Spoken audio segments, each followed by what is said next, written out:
after really good 2024 seasons, can Oregon and Illinois take the next step in 2025? Now, we saw those offensive lines for Oregon and Illinois. They were way on the left there as far as a lot of experience, right, JR? So I didn't even list that, but you could add that to here. That bodes well for that. But let's tackle Oregon first and say under Dan Lanning in 3 years. So he went 10-3, then 12-2, then 13-1. And we all know he won the Big Ten in Oregon's first year in the Big Ten. That's awesome. Was ranked number 1 for the last third of the year or whatever it was. He's 35-6 overall. He's 85% win rate. I mean, by all accounts, he's right on schedule. I mean, Ryan Day won his title in his 6th year at Ohio State. Kirby Smart won it in his 6th year at Georgia. So Dan Lanning's only entering year 4. You know, he's on track here. But what's the next step? And it's like winning the Big Ten title would be great, but maybe it's not bad not winning the Big Ten title, right? Rest your guys and get ready for the playoffs. But it's going deep into the playoffs. That's what he needs to do. At least make the semifinals, really, to make the next step. Maybe for Oregon, I would say it would be to make the finals, but let's be fair.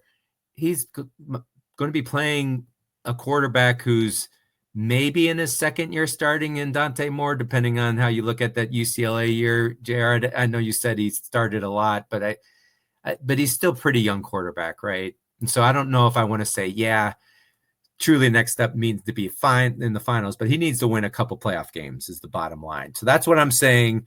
And here's the reasons for optimism. Great coaching staff and continuity. I don't think they've lost anyone super major. Reasonable schedule. They have Penn State and USC, but no Ohio State. So their teams they're playing, and Oregon here is in the kind of like yellow, I guess, orange row there. 44-37 are their opponents. So a little bit, better than average, but still, they're a tough team. And then Oregon State as their non-conference, that should be a win, right? So I don't think they're going to get that, third conference loss if that could knock you out of the playoffs. Elite recruiting, talent across all position groups. They're recruiting every position group really well. I think they've been top 5 the last 3 years for sure under Lanning. They do have the 2nd best title odds, and so I like their chances of making hay in the playoffs. But that's Oregon. So any comments on them before I jump to Illinois, JR? No, I think when I did my video about Oregon, I just said Dan Lanning's there. He's gonna cross the threshold at some point. For Oregon fans, you just gotta be patient. It's gonna happen at some point, and just keep supporting your team. Just don't turn into fire Dan Lanning for losing 1 or 2 games a year. He's gonna get there at some point. It's just gonna take time, and that's the kind of the beauty about this 12-team playoffs. I think it gives more coaches that opportunity to break through. And Dan Lanning is definitely one I could see break through with like a 6 or a 7 seed or something like that at some point. Yep. All right, let's jump to Illinois then. So under Brett Bielema, 4 years into the job, they've gone 5-7, 8-5, 5-7, and then last year 10-3, including the big bowl win over South Carolina, 6-3 in the conference. By all accounts, really a great year for Illinois. So he's 28-22. That's a 56% winning percentage.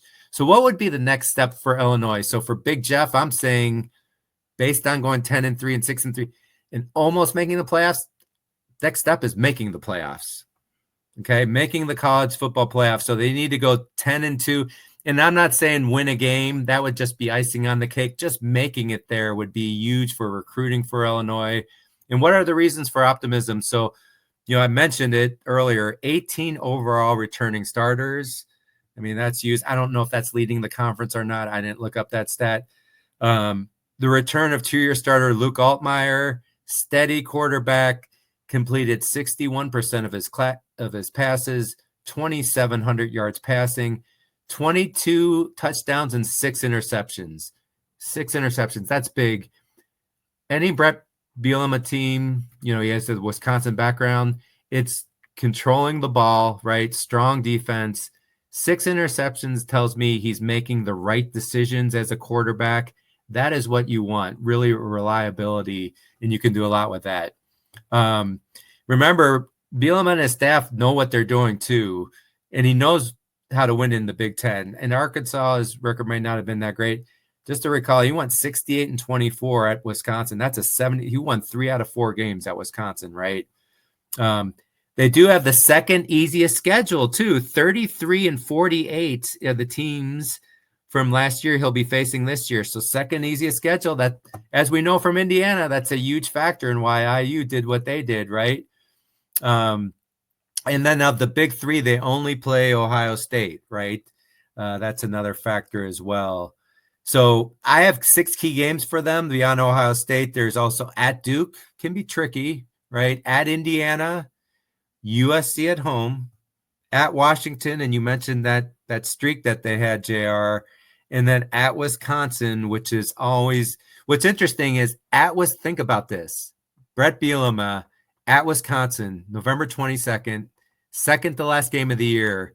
That could be the game that either parlays or Illinois to making the playoffs, or Wisconsin can shut out Bielema from making the playoffs.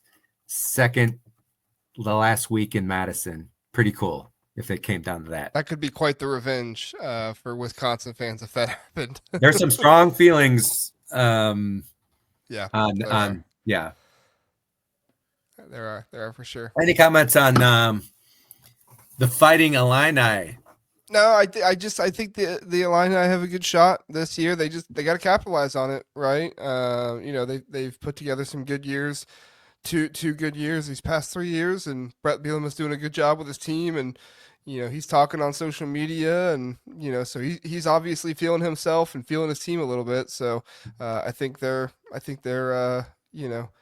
set up well. They just got to execute this year, right? Just make it happen.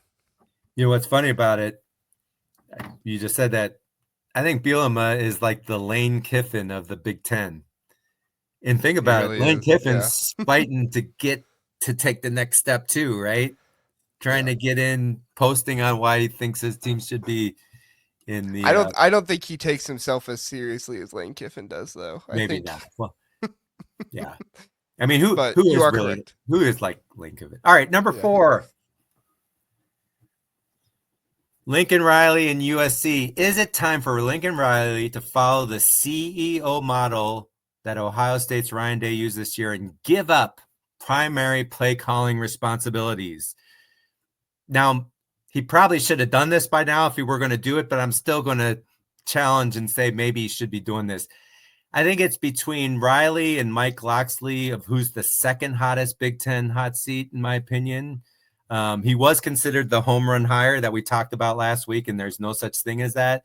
But just to recall, 5 years at Oklahoma, 55-10, 85% win percentage. He was basically winning like Dan Lanning has in the Big Ten.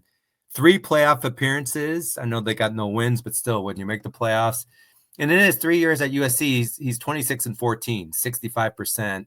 Hasn't been close to a Big Ten title. One top 25 finish when he had a Heisman winner, right?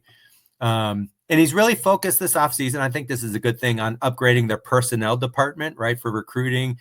Chad Brown coming from Notre Dame, becoming the general manager, getting a guy who's an assistant AD of recruiting. He grabbed a Wisconsin general manager, Max Steneker, as executive director of player personnel. So a lot of recruiting focus. And I listen to everyone's podcast, believe me. Locked On USC is one I think is pretty good. That guy is adamant that the biggest issue with USC is play calling and game management. And he's the biggest advocate for Lincoln Riley to give up play calling responsibilities. And I think he might be right. I mean, how many examples can you give me of a coach in college football? Because being a head coach in college you have way more to manage than, I would argue, than an NFL head coach. So I know Andy Reid calls plays for the Chiefs, but he doesn't have to worry about, recruiting and preventing someone from leaving in the transfer portal. But really, Steve Sarkisian in Texas, right? And their success, but they have gotten beat in the semifinals, right? So they're not gotten, JR, what other examples? I was trying to think of college, really successful head coaches that are also offensive play callers. Can you think of one beyond Sarkisian? Yeah, Sark is the best example. Ryan Day there for a few years. He did make a national championship game. I think he was the first play call-in head coach to ever win a playoff game until Sark did it in the 12 team, but Ryan Day was the only one that did it in the 4 team. I think that, Does Kiffin calls his plays, right? a good point. Kiffin Yeah, calls his place. Yes, that's but good. I mean, Ole Miss drops games they shouldn't, Yep, you know, yep, sometimes, like yep, Kentucky this last yep, year. So, I yep. mean, I don't know how Ole Miss fans feel about that, but if I'm going to guess, that probably a contributing factor there. Yeah. Yeah, I would just say so Ryan Day, gave up the play calling to Chip Kelly. It really allowed him famously after the Oregon loss to step in and like look at tweak some of the things they did, like tweak them, right? And it turned Ohio State into the elite defensive group that everyone thought that they would have. Play calling just takes a lot of time and prep, and you're free to be more of a true CEO. It can help in recruiting too. Just play calling. There's so much to it. It takes a lot of time, and a lot of the play callers don't do a lot of recruiting because they want them to spend time, especially during the year, on putting together great game plans. So, I do think this is something he should think about. His offensive coordinator, they named the quarterback's coach Luke Huard. The Huard family. He got the added title of offensive coordinator. I don't know if that guy's ready, but he could have him like be heavily involved in planning the game planning, and then just to alleviate some of the load that Lincoln Riley has. I'm thinking, their easy schedule would present a great opportunity. I think time's ticking, but bottom line is I think Riley's too stubborn to probably do this. But Yeah.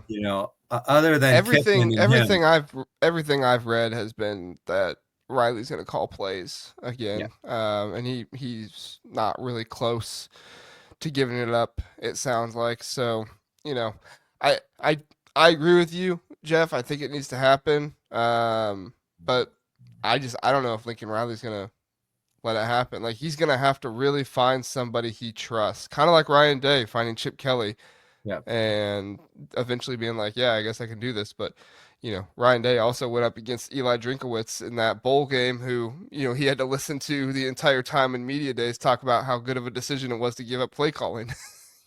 So did that impact Ryan Day to give his up? Maybe Lincoln Riley needs to have a meeting with Ryan Day, and Ryan Day tell him, hey, buddy, it helps you out to give it up. yeah. But only if he has one more bad year, and I agree. Like I said to start this, if he was going to make this move, you would kind of know it by now, probably, right? I mean, Yeah, I but agree. you don't know what could happen, and I just think for his future success, if he wants to take USC where it wants to go, I think this needs to happen. It just won't happen this year. All right, let's go to the final one.